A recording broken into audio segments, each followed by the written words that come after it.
नमस्कार दोस्तों, versus of wisdom में आपका स्वागत है।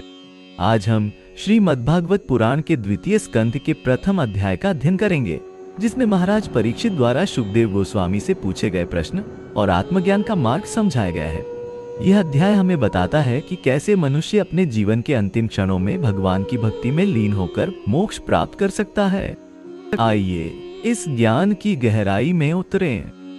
प्राचीन काल में एक शांत आश्रम में महर्षि सुखदेव जी परीक्षित राजा के समक्ष बैठे थे। उनके चारों ओर ऋषि मुनि एकत्रित थे। सभी की आंखें ज्ञान की प्यास से चमक रही थी। राजा परीक्षित ने विनम्रता से पूछा है, महर्षि, मैं जानना चाहता हूँ कि इस विशाल ब्रह्मांड में परमात्मा का स्वरूप कैसा है। क्या आप मुझे उस विराट रूप का वर्णन कर सकते हैं जिसमें यह संपूर्ण सृष्टि समाहित है? सुखदेव जी मुस्कुराए। उन्होंने अपनी आंखें बंद की और गहरी सांस ली। जब उन्होंने अपनी आंखें खोली तो उनमें एक अलौकिक चमक थी। राजन, उन्होंने कहा, परमात्मा का विराट रूप अद्भुत है। उनके मुख से वेद प्रकट होते हैं, उनके श्वास से वायु बहती है और उनके नेत्रों से सूर्य और चंद्रमा की उत्पत्ति होती है। यह समझिए कि संपूर्ण ब्रह्मांड उनके दिव्य शरीर का ही विस्तार है। उन्होंने आगे कहा, परमात्मा के सिर से स्वर्ग की रचना होती है, उनके पैरों से पृथ्वी, उनकी नाभि से अंतरिक्ष और उनके हृदय से चंद्रमा, उनके मन से चंद्रमा, नेत्रों से सूर्य, कानों से दिशाएं और मुख से अग्नि उत्पन्न होती है। इस प्रकार संपूर्ण ब्रह्मांड उनके शरीर का ही विस्तार है। परीक्षित राजा की आंखें विस्मय से चौड़ी हो गई। सुखदेव जी ने अपना वर्णन जारी रखा। परमात्मा के प्राण से वायु उत्पन्न होती है, उनकी भौं से संध्या, नासिका से श्वास, मुख से वाणी और जिह्वा से समस्त देवता, उनके बाहुओं से शक्ति और पैरों से गति का जन्म होता है। हे राजन, इस प्रकार परमात्मा के विराट रूप में समस्त लोक, देवता और प्राणी निवास करते हैं। आश्रम में बैठे सभी ऋषि मुनि मंत्र मुग्ध हो गए थे। सुखदेव जी ने आगे कहा, परमात्मा की बुद्धि से मनुष्य की उत्पत्ति होती है, अहंकार से रुद्र, चित्त से चंद्रमा, विवेक से ब्रह्मा और धर्म से साधु पुरुष, उनके हृदय से मन, त्वचा से स्पर्श, रोमों से वनस्पति और केशों से बादल उत्पन्न होते हैं। परीक्षित राजा ने विनम्रता पूर्वक पूछा, महर्षि, यदि सारा ब्रह्मांड परमात्मा का ही रूप है तो हम मनुष्य इस विराट स्वरूप को कैसे समझ सकते हैं? सुखदेव जी ने गंभीरता से उत्तर दिया, राजन, जैसे एक बीज में पूरा वृक्ष छिपा होता है, वैसे ही परमात्मा के अणुओं में यह संपूर्ण ब्रह्मांड समाहित है। जो इस सत्य को जान लेता है वह माया के बंधन से मुक्त हो जाता है। सुखदेव जी ने अपने हाथों को ऊपर उठाया और कहा, परमात्मा के नाभि कमल से ब्रह्मा की उत्पत्ति होती है, जो इस सृष्टि के रचयिता है। उनके नेत्रों से सूर्य और चंद्रमा, मुख से इंद्र और अग्नि और प्राणों से वायु उत्पन्न होती है। इस प्रकार सभी देवता और प्राकृतिक शक्तियां उनके ही अंग हैं। सुखदेव जी ने आगे कहा, परमात्मा के विराट रूप में सप्त समुद्र उनके पेट में स्थित है, पर्वत उनकी अस्थियों के समान है, नदियां उनकी नाड़ियों के समान है और वृक्ष और वनस्पतियां उनके रोमों के समान है। चंद्रमा और सूर्य उनके नेत्र हैं और आकाश उनका नाभि मंडल है। परीक्षित राजा ने पूछा, महर्षि, यदि सब कुछ परमात्मा का ही रूप है तो हम उन्हें कैसे पहचान सकते हैं? सुखदेव जी ने मुस्कुराते हुए कहा, राजन, जैसे सूर्य अपने प्रकाश से पहचाना जाता है, वैसे ही परमात्मा अपनी दिव्य शक्ति से पहचाने जाते हैं। जो व्यक्ति भक्ति के मार्ग पर चलता है वह इस विराट रूप को अपने हृदय में अनुभव करता है। सुखदेव जी ने अपनी आंखें बंद की और ध्यान में लीन हो गए। कुछ क्षणों के बाद उन्होंने कहा, परमात्मा के मस्तक से स्वर्गलोक की रचना होती है, मुख से मनुष्य, बाहों से क्षत्रिय, जंघाओं से वैश्य और चरणों से शूद्र। इस प्रकार समाज की व्यवस्था भी उनके विराट रूप का ही प्रतिबिंब है। परीक्षित राजा ने विनम्रता से पूछा, महर्षि, क्या इस विराट रूप का ध्यान करने से मोक्ष की प्राप्ति होती है? सुखदेव जी ने गंभीरता से उत्तर दिया, राजन, जो व्यक्ति परमात्मा के इस विराट रूप का ध्यान करता है वह अहंकार से मुक्त हो जाता है। वह समझ जाता है कि वह स्वयं भी उस परम चेतना का ही अंश है। यही मोक्ष का मार्ग है। सुखदेव जी ने आगे कहा, परमात्मा के विराट रूप में दिन और रात उनके पलकों के खुलने और बंद होने से होते हैं। मेघ उनके केशों से, वर्षा उनके श्वेत से और समुद्र उनके अश्रुओं से बनते हैं।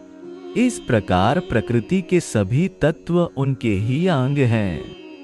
आश्रम में उपस्थित सभी लोग मंत्रमुग्ध होकर सुन रहे थे। शुकदेव जी ने कहा, परमात्मा के हृदय से धर्म की उत्पत्ति होती है। पीठ से अधर्म, मन से चंद्रमा, नेत्रों से सूर्य और मुख से अग्नि, उनके प्राणों से वायु और नाभि से अंतरिक्ष की रचना होती है। परीक्षित राजा ने पूछा, महर्षि, क्या हम इस विराट रूप को अपनी आंखों से देख सकते हैं? शुकदेव जी ने मुस्कुराते हुए कहा, राजन, साधारण आंखों से नहीं, लेकिन ज्ञान की दृष्टि से अवश्य। जैसे अर्जुन ने कृष्ण के विराट रूप को देखा था, वैसे ही जो व्यक्ति भक्ति और ज्ञान से परिपूर्ण होता है, वह इस दिव्य दर्शन का अनुभव कर सकता है। शुकदेव जी ने अपने हाथों को आकाश की ओर उठाया और कहा, परमात्मा के शरीर से ब्रह्मांड के 14 लोक उत्पन्न होते हैं। भूलोक, भुवरलोक, स्वर्गलोक, महरलोक, जनलोक, तपोलोक और सत्यलोक ऊपर की ओर हैं, जबकि अतल, वितल, सुतल, तलातल, महातल, रसातल और पाताल नीचे की ओर हैं। ये सभी लोक उनके विराट रूप में ही स्थित हैं। परीक्षित राजा ने विनम्रता से पूछा, महर्षि, इस विराट रूप का ज्ञान प्राप्त करने का क्या लाभ है? शुकदेव जी ने गंभीरता से उत्तर दिया, राजन, जो व्यक्ति परमात्मा के विराट रूप को समझ लेता है, वह द्वैत के भ्रम से मुक्त हो जाता है। इससे उसके हृदय में करुणा और प्रेम का उदय होता है और वह मोक्ष के मार्ग पर अग्रसर होता है। शुकदेव जी ने आगे कहा, परमात्मा के विराट रूप में समय भी समाहित है। क्षण, घड़ी, दिन, रात, पक्ष, मास, ऋतु, वर्ष, युग, ये सभी उनके ही स्वरूप है। सृष्टि, स्थिति और प्रलय भी उनके ही संकल्प से होते हैं। इस प्रकार काल भी उनके अधीन है। परीक्षित राजा की आंखों में आश्चर्य और श्रद्धा के भाव थे। शुकदेव जी ने कहा, राजन, परमात्मा के विराट रूप में सभी देवता निवास करते हैं। इंद्र, वरुण, अग्नि, वायु, यम, कुबेर, ईशान, ये सभी उनके ही अंग हैं। गंधर्व, अप्सरा, यक्ष, राक्षस, पिशाच, ये सभी उनके ही स्वरूप हैं। शुकदेव जी ने अपनी आंखें बंद की और ध्यान में लीन हो गए। कुछ क्षणों के बाद उन्होंने कहा, परमात्मा के विराट रूप में सभी ज्ञान समाहित है। वेद, उपनिषद, पुराण, इतिहास, ये सभी उनके ही मुख से निकले हैं। कला, विज्ञान, संगीत, नृत्य, ये सभी उनकी ही अभिव्यक्तियां हैं। परीक्षित राजा ने विनम्रता से पूछा, महर्षि, इस विराट रूप की उपासना कैसे की जा सकती है? शुकदेव जी ने मुस्कुराते हुए कहा, राजन, इस विराट रूप की उपासना सर्वव्यापी परमात्मा के प्रति समर्पण से होती है। जब मनुष्य यह जान लेता है कि सभी प्राणियों में वही परमात्मा विराजमान है, तो उसकी सेवा ही परमात्मा की सेवा बन जाती है। शुकदेव जी ने अपना वर्णन समाप्त करते हुए कहा, राजन, यह विराट रूप अनंत और अपार है। मैंने जो कुछ वर्णन किया है, वह केवल एक बूंद है समुद्र में। परमात्मा की महिमा अवर्णनीय है। जो व्यक्ति इस विराट रूप का चिंतन करता है, वह भवसागर से पार हो जाता है और परम शांति को प्राप्त करता है। परीक्षित राजा ने श्रद्धा पूर्वक शुकदेव जी को प्रणाम किया। उनके मुख पर एक अलौकिक शांति थी। उन्होंने कहा, महर्षि, आपके इस दिव्य ज्ञान से मेरा हृदय प्रकाशित हो गया है। अब मैं समझ गया हूँ कि मैं और ये संपूर्ण जगत उस परम सत्ता का ही अंश है। आपका अनंत धन्यवाद।